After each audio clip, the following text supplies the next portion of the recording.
들어가며 영신수련과 성령의 선물. 영신수련의 동기와 목적. 저는 영신수련 강의를 할 때마다 항상 감정이 복받칩니다. 강렬한 영의 작용 때문이지요. 오늘은 더욱더 그렇군요.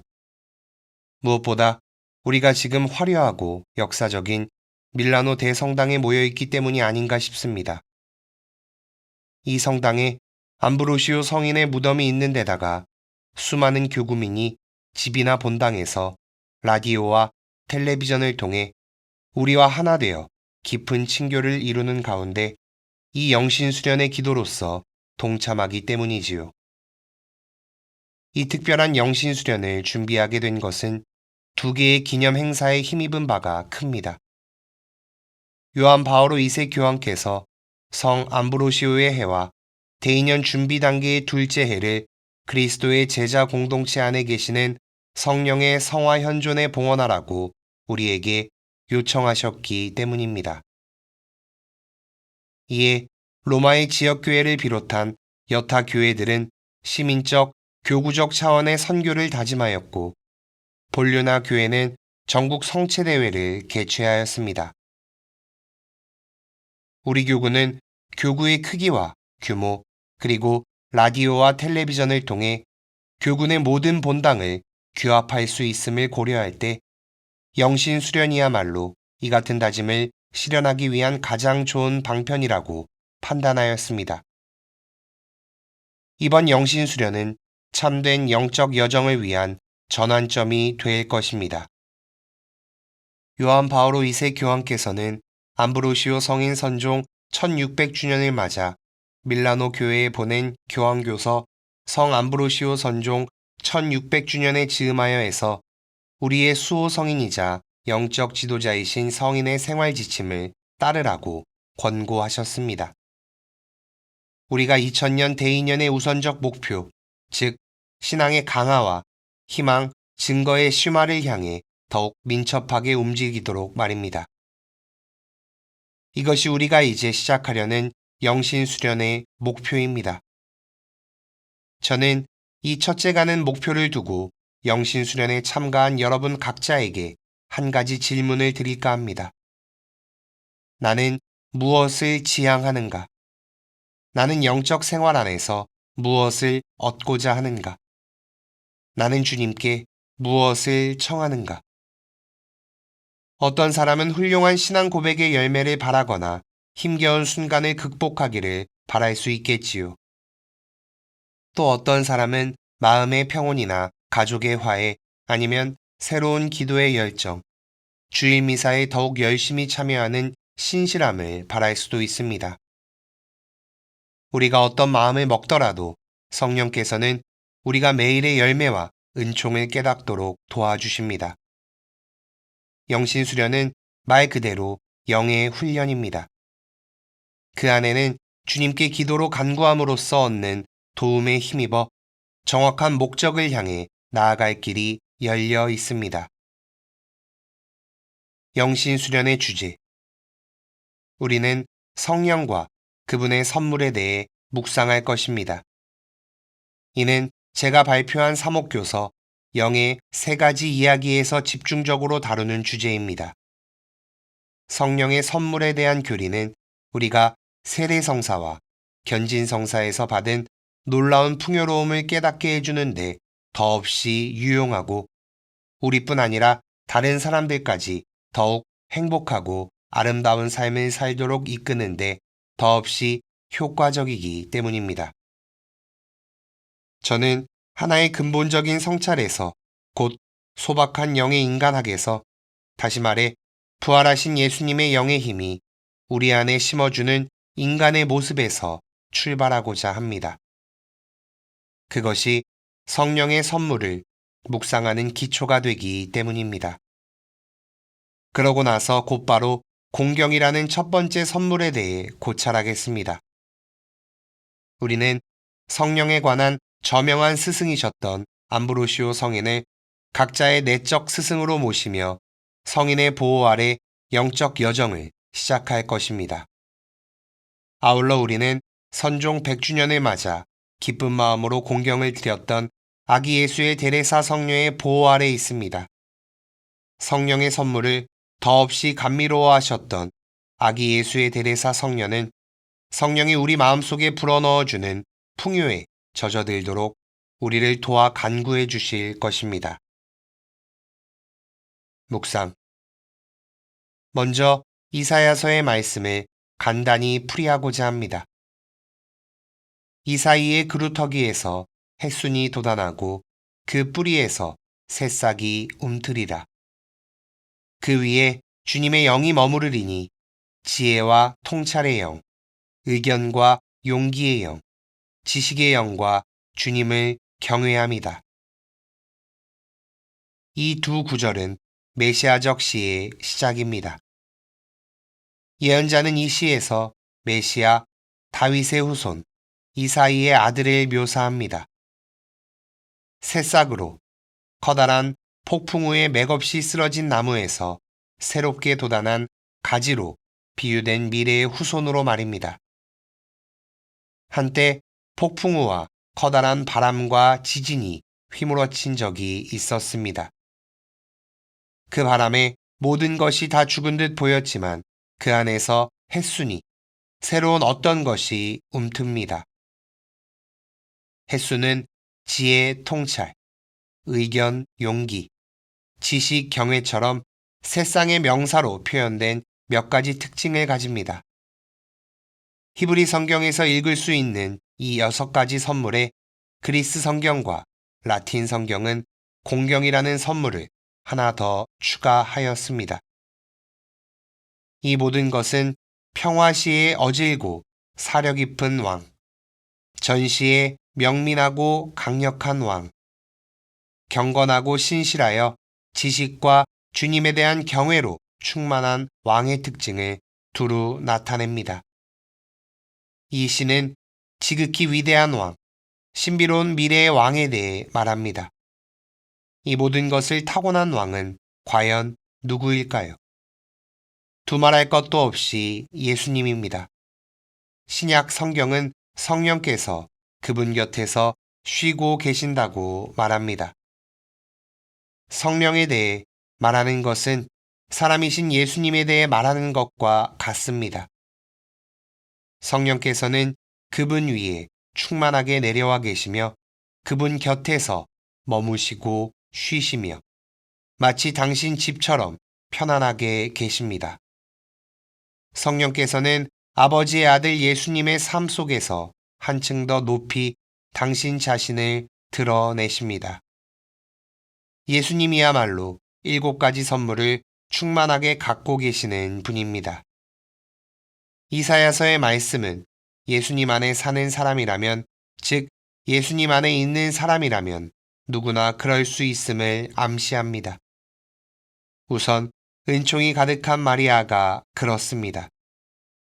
그 다음으로 세례받은 모든 사람이 그렇습니다. 우리는 모두 세례 때 이 같은 특징과 자질을 받았습니다. 바로 여기에서 성령 7은의 인간학이 나옵니다. 암브로시오 성인이 그것을 처음으로 깨달았고 이후 계속 발전되어 토마스 아퀴나스 성인에 이르러 절정을 맞습니다. 토마스 아퀴나스 성인은 그리스도인으로서 행동하기 위해서는 우리가 믿음과 희망과 사랑이라고 부르는 것의 총체가 필요하다고 강조합니다.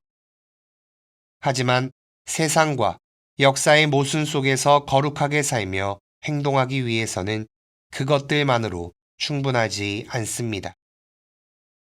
그리스도인은 지혜, 통찰, 의견, 용기, 지식, 공경, 하느님에 대한 경외를 따라 작용하는 영의 움직임에 순종하는 것이 필요합니다. 성령의 선물에 관한 그리스도교 인간학은 진실로 기운을 북돋아 줍니다. 모든 그리스도인은 믿음과 희망과 사랑의 삶을 삽니다.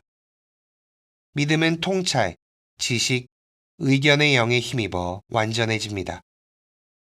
희망은 하느님에 대한 경외와 용기의 영에 힘입어 완전해집니다. 사랑은 공경과 지혜의 영에 힘입어 완전해질 때 비로소 충만하게 드러납니다. 그래서 그리스도인은 온갖 덕과 선물로 풍요로우며 이 7가지 선물은 참 행복을 이룹니다. 행복하여라. 마음이 가난한 사람들. 하늘나라가 그들의 것이다. 행복하여라. 슬퍼하는 사람들. 그들은 위로를 받을 것이다. 행복하여라. 온유한 사람들. 그들은 땅을 차지할 것이다. 행복하여라. 의로움에 줄이고 목마른 사람들. 그들은 흡족해질 것이다. 행복하여라. 자비로운 사람들. 그들은 자비를 입을 것이다. 행복하여라. 마음이 깨끗한 사람들. 그들은 하느님을 볼 것이다. 행복하여라. 평화를 이루는 사람들. 그들은 하느님의 자녀라 불릴 것이다. 행복하여라. 의로움 때문에 박해를 받는 사람들. 하늘나라가 그들의 것이다. 게다가 성령의 열매는 바오로 사도가 언급한 내용과도 부합합니다. 성령의 열매는 사랑, 기쁨, 평화, 인내, 호의, 선의, 성실, 온유, 절제입니다.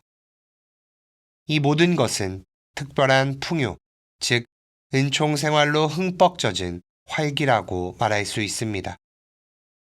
우리가 바로 그 본보기입니다. 따라서 우리는 이 점을 늘 염두에 두어야 합니다. 성령은 우리가 하느님의 품속으로 영원한 충만을 향해 다가가도록 선물을 가득 안겨줍니다. 그리스도인의 참 삶이 시냇물과 강물처럼 우리에게 흘러 들어오기 시작하는 때는 우리가 이 같은 사실을 지각하게 될 때입니다. 우리가 지금 시작하는 영신 수련이 그것을 가능하게 해주겠지요. 우리가 요한 바오로 2세 교황의 교서 제3000년기와 저의 3억 교서 영의 3가지 이야기에서 제시한 선물들을 발견할 수 있다면, 그래서 오 성령께서 내 안에 이루신 일들, 이 얼마나 놀라운가 하며 탄성을 지를 수 있다면 얼마나 흐뭇하겠습니까? 1장 성령의 선물은 공경입니다. 공경의 선물은 삶의 고뇌를 없애주고 그것을 이겨내게 해 줍니다. 공경의 선물. 공경의 선물에 대해 살펴봅시다. 공경은 우리가 영신 수련을 더욱 잘 생활하도록 도와주는 선물입니다. 공경은 실제로 우리가 자발적으로, 의욕적으로, 그리고 열정적으로 기도하게 해주며 막힘없고 밝고 평온한 기도를 마음에서 우러나오게 해줍니다. 종종 우리는 마지못해 기도할 때가 있습니다. 그러면 기도 내용도 딱딱해지고 실증이 나기도 합니다. 공경의 선물은 우리가 자녀로서 하느님을 아버지라고 부르며 그분께 큰 소리로 애원하고 기도하도록 도와줍니다. 공경은 최고의 놀라운 선물로 예수님의 지상생활 내내 그분과 함께 했습니다. 이 점을 좀 더 자세히 설명하기 위해 루카복음서의 한 구절을 들려드리겠습니다. 온 백성이 세례를 받은 뒤에 예수님께서도 세례를 받으시고 기도를 하시는데 하늘이 열리며 성령께서 비둘기 같은 형체로 그분 위에 내리시고 하늘에서 소리가 들려왔다. 너는 내가 사랑하는 아들, 내 마음에 드는 아들이다. 우리는 무엇보다 먼저 루카 복음사가가 전하는 예수님의 첫 번째 공적 활동이 바로 그분의 기도라는 사실에 주목해야 합니다. 예수님께서는 기도하는 사람으로 나타나시니 과연 그분은 기도하는 분이십니다. 그리고 예수님께서 아들로서 기도하시자 하늘에서 아버지의 목소리가 울려 퍼지며 그분께서 당신의 아들이심을 증명해 줍니다. 너는 내가 사랑하는 아들, 내 마음에 드는 아들이다. 예수님께서는 공경의 선물을 깊이 체현하셨습니다. 그래서 하느님 앞에 아들로서 존재한다는 내적 친밀감을 항상 맛보셨으며 12살 때 마리아와 요셉이 예루살렘 성전으로 당신을 찾으러 오자 그때 벌써 하느님을 아버지라고 부르셨습니다. 저는 제 아버지의 집에 있어야 하는 줄을 모르셨습니까? 그러므로 공경의 선물은 자녀로서 다정하게 하느님과 대화를 나누고 하느님을 찬미하며 하느님께 흠숭을 드릴 줄 아는 것입니다.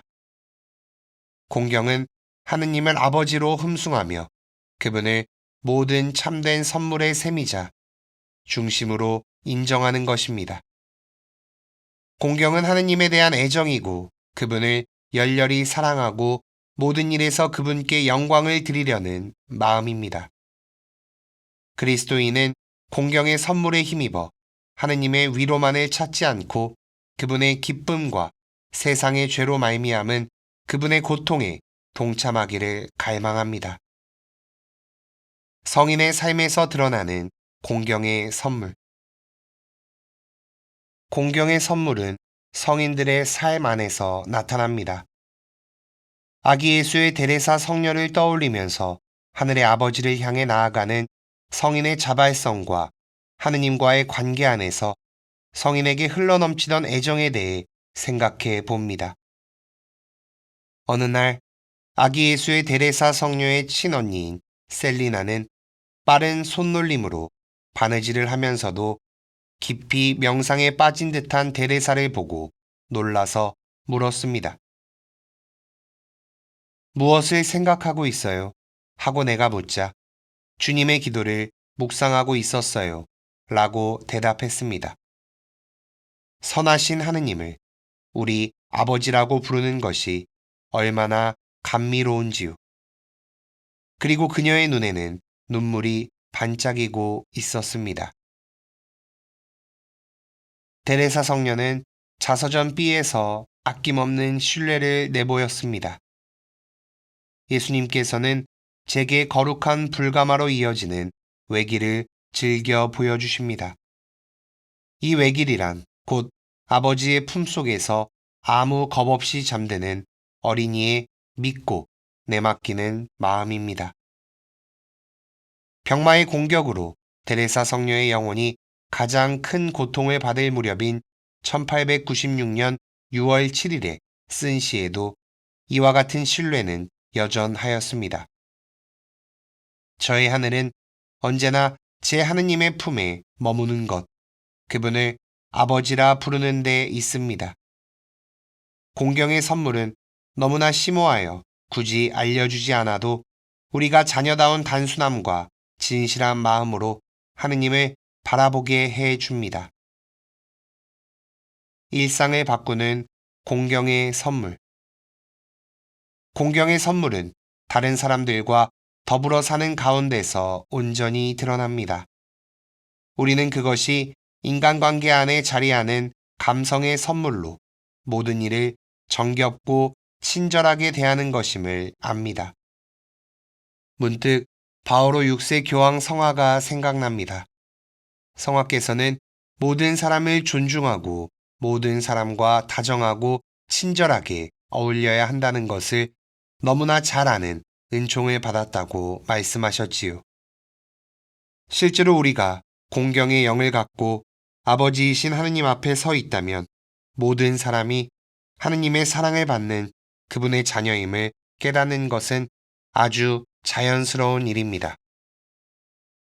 따라서 공경의 선물은 일상생활 안에, 가정생활 안에, 하루하루의 관계 안에 깃든 선물이며 그 모든 것을 아름답고 즐겁고 유쾌하게 바꾸어 줍니다. 공경의 선물은 가시 같은 비탄과 불목을 없애주고 우리 관계의 모난 곳을 부드럽게 해 줍니다. 하느님과 이웃을 더욱 사랑하게 되는 공경의 선물. 공경에 반대되는 태도가 무엇이냐고 물으면 일반적으로는 불경이라고 할지도 모릅니다. 그러나 영적 전통에서는 마음의 완고함, 무감각, 다른 사람들을 이해할 줄 모르는 자세를 지목합니다. 불경은 하느님과 거룩한 모든 것을 경시하는 것입니다. 마음의 완고함은 다른 사람들을 하느님의 자녀로 느끼지 못하고 선하신 아버지를 믿지 못하는 외적 태도입니다. 그래서 하느님과 형제들의 마음을 아프게 합니다. 저는 또한 공경의 선물이 갖는 사회적 중요성을 강조하고 싶습니다. 자녀로서 애정어린 기도를 하기 시작하면 자식과 부모의 관계, 부부 간의 관계는 물론 일, 우정, 본당, 동네, 모임에서의 관계도 한결 좋아집니다. 그 모든 이에게 구체적인 관심을 갖고 존중하며 그들을 풍부한 감성으로 따뜻히 어루만져 주기 때문입니다. 2장 성령의 선물은 지혜입니다. 지혜는 시야와 마음을 넓혀줌으로써 우리 안에서 하느님의 계획이 갖는 역할을 인식하고 지각하고 깨닫도록 도와줍니다. 지혜는 성령의 7가지 선물 중에서 가장 먼저 나오는 선물입니다. 앞의 묵상에서 자녀로서의 사랑을 가장 잘 나타내는 선물로 공경에 대해 살펴보았습니다. 그런데 오늘날 공경이라는 말이 잘 사용되지 않고 조금 고상하게 느껴지는 것처럼 지혜라는 말 역시 의미심장하고 신비스러운 어떤 것을 암시하는 것처럼 여겨집니다. 요즘은 지혜라는 말 대신 지식이라는 말을 즐겨 쓰곤 합니다. 한 가지 유의할 점이 있다면 학문을 통해 지식을 쌓은 학자는 사고하는 학자이지 현자나 지자는 아니라는 사실입니다. 명사 지혜와 형용사 지혜로운, 현명하는 성경에서 가장 많이 쓰이는 단어입니다. 성경 한 권은 아예 제목 자체가 지혜이며 이 책은 지혜 문학 시리즈에 속합니다. 그렇다면 성경에서 그처럼 중요하게 여기는 지혜라는 말은 대체 어떤 뜻을 지닐까요? 밀라노 대성당의 제대 위로 올라오려면 5계단을 밟아야 하듯이 이 질문에 답하기 위해서는 5단계의 과정을 거쳐야만 합니다. 첫째, 예수님의 지혜. 둘째, 그리스도인의 지혜. 셋째, 십자가의 지혜. 넷째, 지혜의 선물. 다섯째, 지혜의 적, 즉 무지와 어리석음과 우둔함입니다. 예수님의 지혜. 예수님의 지혜는 나자렛에서 시작한 가르침을 필두로 루카복음서에 잘 나타납니다. 예수님께서는 당신이 잘하신 나자렛으로 가시어 안식일에 늘 하시던 대로 회당에 들어가셨다. 그리고 성경을 봉독하려고 일어서시자 이사야 예언자의 두루마리가 그분께 건네졌다. 그분께서는 두루마리를 펴시고 이러한 말씀이 기록된 부분을 찾으셨다. 주님께서 나에게 기름을 부어주시니 주님의 영이 내 위에 내리셨다. 주님께서 나를 보내시어 가난한 이들에게 기쁜 소식을 전하고 잡혀간 이들에게 해방을 선포하며 눈먼 이들을 다시 보게 하고 억압받는 이들을 해방시켜 내보내며 주님의 은혜로운 해를 선포하게 하셨다. 예수님께서 두루마리를 말아 시중드는 이에게 돌려주시고 자리에 앉으시니 회당에 있던 모든 사람의 눈이 예수님을 주시하였다. 예수님께서 그들에게 말씀하기 시작하셨다. 오늘 이 성경 말씀이 너희가 듣는 가운데에서 이루어졌다.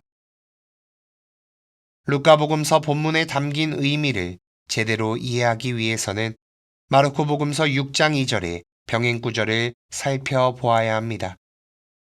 마르코복음서에서는 사람들이 예수님의 가르침을 듣고 탐복하며 놀라워했음을 강조합니다. 저 사람이 어디서 저 모든 것을 얻었을까? 저런 지혜를 어디서 받았을까? 우리도 한번 자문해 봅시다. 대체 무엇을 두고 지혜의 가르침이라 하는 것일까요? 예수님께서는 성경을 설명하실 때 왜 하필 지혜를 드러내 보이셨을까요? 예수님께서는 나자렛에서 가르치셨습니다. 그분은 나자렛에서 인간의 지혜를 배우셨지만 그때 배운 지혜는 그 같은 가르침을 전하기에는 충분하지 않았습니다. 따라서 그 가르침은 예수님께서 받으신 교육에서 나온 게 아니라 하느님에게서 나온 것입니다. 예수님께서는 거룩한 날인 안식일에 거룩한 곳인 회당에서 가르치십니다. 예수님께서는 성경에서 가장 유명한 예언서의 한 구절, 바로 미래의 메시아와 관련된 구절을 읽으시며 이렇게 선포하십니다. 오늘 이 성경 말씀이 너희가 듣는 가운데에서 이루어졌다.